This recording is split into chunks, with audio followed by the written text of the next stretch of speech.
Welcome to my channel. నేను మీ Nani. Betting ఇండియాలో betting ban అయింది. ఆన్లైన్ బెట్టింగ్ ఇకపై ఉండదు. ఇండియాలో బెట్టింగ్ ఆడాలంటే చాలా వరకు కష్టం కాదు, ఇక బెట్టింగ్ అనేది లేదు అని చాలామంది పెద్ద పెద్ద యూట్యూబర్స్ కూడా పెద్ద పెద్ద వీడియోస్ చేశారు.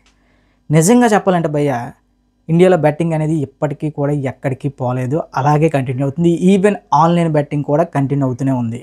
దానికి మీకు ఒక ఎగ్జాంపుల్ కావాలంటే జస్ట్ గూగుల్లోకి వెళ్ళి ఆన్లైన్ బెట్టింగ్ అని కొట్టండి, కుప్పల తెప్పలుగా కొన్ని వందల వెబ్సైట్స్ ఉన్నాయి. సో అసలు ఈ ఆన్లైన్ బెట్టింగ్ని అరికట్టడం సాధ్యమా అంటే సాధ్యమే. అది ఎప్పుడు వ్యక్తిగతంగా మనకంటూ ఒక బాధ్యత ఉన్నప్పుడే. అన్న నేను ఎందుకంటే ఇంత బెట్టింగ్ అనేది దీని జోలికి వెళ్ళొద్దు అని పదే పదే చెప్తున్నాను. చాలా వరకు నీ జీవితం సర్వనాశనం అయిపోద్ది అన్న. బెట్టింగ్ ఆడేవాడి కంటే ఆడించేవాడే జీవితంలో పైకి వెళ్తాడు. బెట్టింగ్ ఆడినోడు సంకనాకిపోతాడు.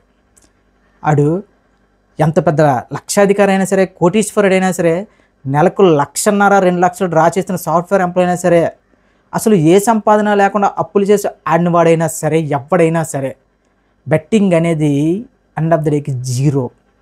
నీకు ఆ మెంటల్ టెన్షన్, నువ్వు నీ ఫ్యామిలీకి దూరం అవ్వడం తప్ప ఆ బెట్టింగ్తో ఏం చేయలేవు.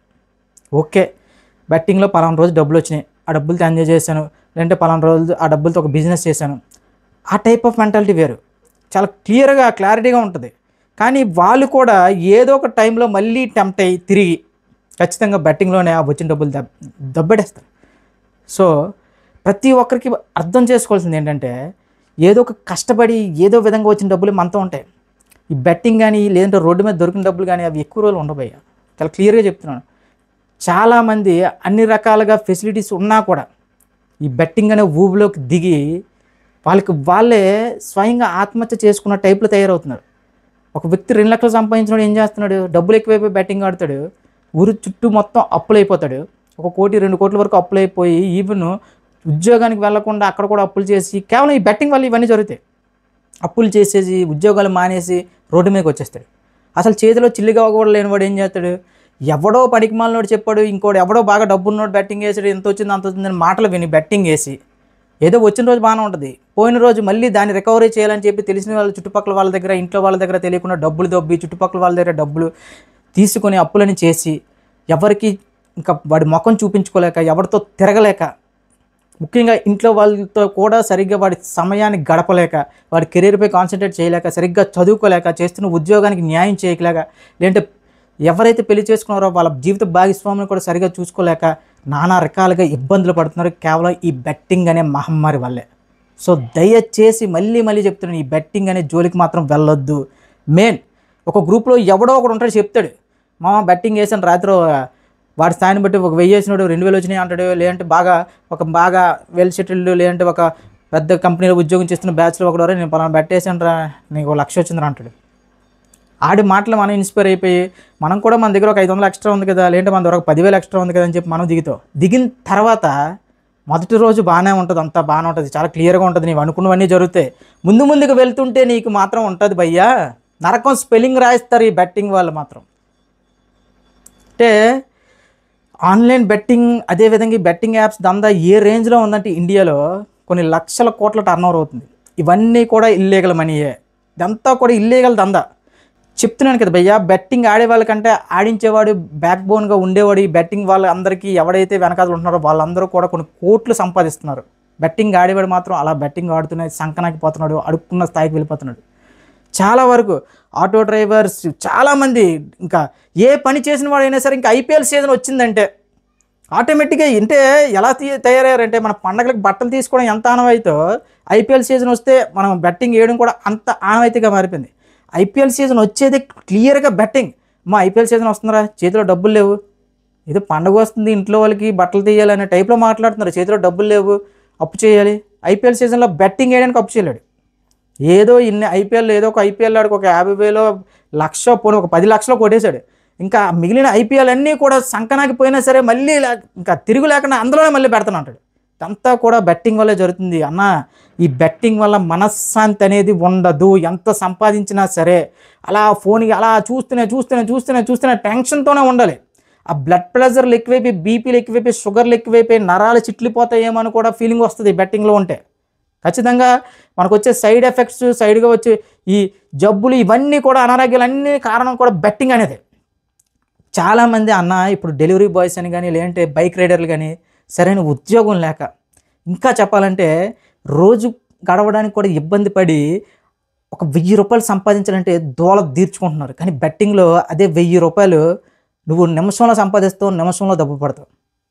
చెప్తున్నాను కదా, నీకు బెట్టింగ్లో ఉన్నంత కాలం డబ్బు వాల్యూ అనేది తెలియదు. బెట్టింగ్ నుంచి బయటకు వస్తే నీకు ఒక 1000 రూపాయలు సంపాదించడం అంటే ఎంత గగనమో అన్న. మనకి ఈరోజు 1000 రూపాయలు చాలా వినోదమే కావచ్చు, అదే 1000 రూపాయలు చాలామందికి అత్యవసరం అవుతుంది.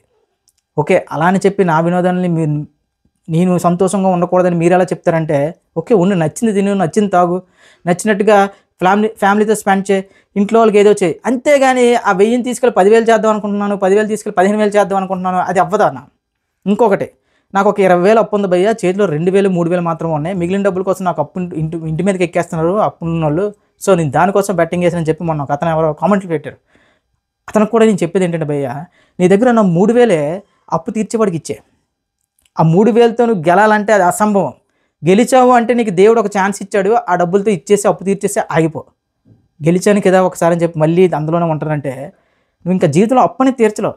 ఓకే, నీ దగ్గర 3,000 ఉంది, నువ్వు 20,000 అప్పులో 3,000 ఉంది, ఇంకా 17,000 లేవు నీ దగ్గర. వాడేమో 20,000 కావాలంటున్నాడు. డైరెక్టర్కి వెళ్ళి చెప్పాడే, బాబు ఇక 3,000 ఉంది, నచ్చితే కుదిరితే తీసుకోవాలి, అంటే నా టైం బాగాలేదు, వెయిట్ చేయి, అంతే తప్ప ఈ 3,000తో నేను బెట్టింగ్ ఆడతానంటే అది నిజంగా చిన్నపిల్లల మెంటాలిటీ. చిన్నపిల్లలు కూడా అంత దారుణంగా ఆలోచించారు. సో ఇలాంటి వాళ్ళందరికీ చెప్పేది ఏంటంటే, బెట్టింగ్ అనేది వదిలేయండి. ఈ గవర్నమెంట్ ఆపుతేనే, లేదంటే పోలీసులు పట్టుకుంటున్నా ఆగిపోవడం కాదు, మనంగా తెలుసుకోవాలి. ఇప్పుడు ఒక ఎన్ని సంవత్సరాలు నువ్వు బెట్టింగ్ ఆడుతున్నావు, ఒక కూర్చోబయ్యా, కూర్చొని రాసుకో ఎంత డబ్బు పెట్టావు ఏంటి అనేది. ఆన్లైన్ బెట్టింగ్ అయితే ప్రతిదీ కూడా హిస్టరీ ఉంటుంది కాబట్టి చూసుకో. నేను చెప్తున్నాను కదా, ప్రతి ఓడి కూడా గెలిచిన దానికంటే డబ్బు పెట్టేదే, దెబ్బెట్టేదే. ఇంకా బూతులో చేస్తున్నాయి కానీ ఇంకా ఓడిపోయిందే చాలా ఎక్కువ ఉంటుంది. నువ్వు గెలిచింది ఒక 1000 రూపాయలు, గెలిచింది ఒక 1,00,000 అనుకో, గెలిచింది 1000 అనుకో 10,000 దొబ్బెట్టి ఉంటావు, గెలిచింది ఒక 5,000 అనుకో 50,000 దొబ్బెట్టి ఉంటావు. నువ్వేంటంటే ఆ దొబ్బెట్టిన 50,000 మర్చిపోయి గెలిచాం కదా 5,000 ఆ మెంటాలిటీతోనే ఉంటావు కదా తప్ప. నేను ఇంత నరకం చూస్తున్నానే, ఫ్రెండ్స్తో ఉండలేకపోతున్నాను, ఫ్యామిలీతో ఉండలేకపోతున్నాను, సరిగా ఫ్యామిలీ వాళ్ళకి నా టైమింగ్స్ ఇవ్వలేకపోతున్నాను, సరిగ్గా కుటుంబంతో ఒక హెల్తీ రిలేషన్ ఉండట్లేదు, ఎవరితో కూడా కలవలేకపోతున్నాను, ఇలాంటివే పట్టించుకో.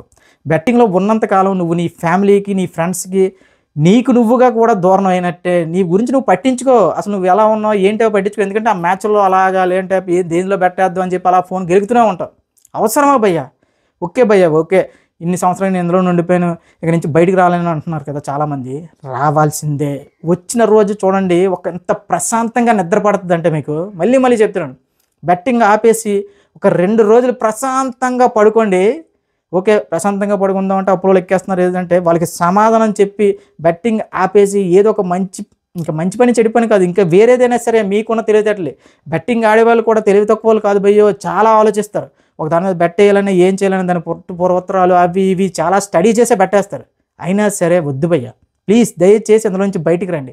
బయటకు వచ్చిన రోజు మీరు పడుకొని ఒక్క హాయిగా ఒక ఫ్యామిలీతో గడిపి, ఫ్రెండ్స్తో గడిపి ఒక్క రోజు నైట్ మీరు పడుకుంటే ఎంత ఆనందంగా ఉంటుందో మీకే తెలుస్తుంది.